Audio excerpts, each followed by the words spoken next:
కి స్వాగతం. అంబేద్కర్ జయంతి సందర్భంగా భారతీయ మహాసేన ఆధ్వర్యంలో ఆదివారం నెల్లూరులోని అంబేద్కర్ విగ్రహానికి పూలమాలలు వేసి ఘనంగా నివాళులర్పించారు.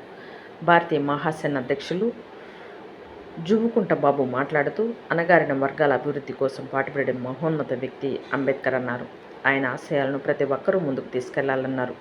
భారతీయ మహాసేన ఆధ్వర్యంలో అంబేద్కర్ జయంతి సందర్భంగా జిల్లాలోని అనేక గ్రామాలలో జయంతి మహోత్సవాలను అత్యంత వైభవంగా నిర్వహించామన్నారు. ఈ కార్యక్రమంలో భారతీయ మహాసేన నాయకులు రాధాకృష్ణ, కర్ణాటక వెంకటేశ్వర్లు, చంద్రమౌళి, సూరిపాడు శ్రీను, శివకోటి, రాచూరి మధు తదితరులు పాల్గొన్నారు. నా పేరు జువ్వికుంట బాబు. నేను భారతీయ మహాసేన వ్యవస్థాపక అధ్యక్షులుగా పనిచేస్తున్నాను.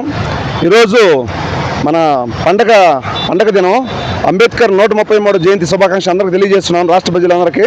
ఈరోజు ఈ నెల్లూరు జిల్లాలోనే కాకుండా ప్రపంచం దేశవ్యాప్తంగా అన్ని రాష్ట్రాలు అన్ని దేశాల్లో కూడా భారతదేశమే కాకుండా ప్రపంచ దేశాలన్నిటిలో కూడా ఈ పండుగ వాతావరణాన్ని అందరూ జరుపుకుంటున్నారు. కాబట్టి ఇక్కడ లోకల్గా ఉన్నటువంటి యువత కూడా ఎక్కువగా మన భారతదేశానికి సేవ చేసినటువంటి బాబాసాహెబ్ అంబేద్కర్ గారికి మనం ఒక జాతికి మాత్రమే పరిమితం చేసినటువంటి కార్యక్రమాలు చేస్తూ ఉన్నారు. ఈయన ఒక జాతికి మాత్రమే పరిమితమైన వ్యక్తి కాదు, భారతదేశం మొత్తానికి, అలాగే భారతదేశం మొత్తం నలుమూలల అన్ని దిక్కులకి వ్యాపించినటువంటి వ్యక్తి ఇతను. కానీ ఇతన్ని ప్రతి ఒక్కరు కూడా అన్ని కులాలు గుర్తుపెట్టుకోకుండా ఇప్పుడు ఓన్లీ దళితులకు మాత్రమే పరిమితం చేసి ఇక్కడ దళితులు మాత్రమే కార్యక్రమాలు చేసేటువంటి కార్యక్రమాలు జరుగుతున్నాయి. కాబట్టి ప్రతి ఒక్కరు కూడా ఇవన్నీ గుర్తించండి. భారతదేశంలో ఉన్నటువంటి ప్రతి ఒక్కరు నాయకుడు బాబాసాహెబ్ అంబేద్కర్ గారు. అలాగే ఈ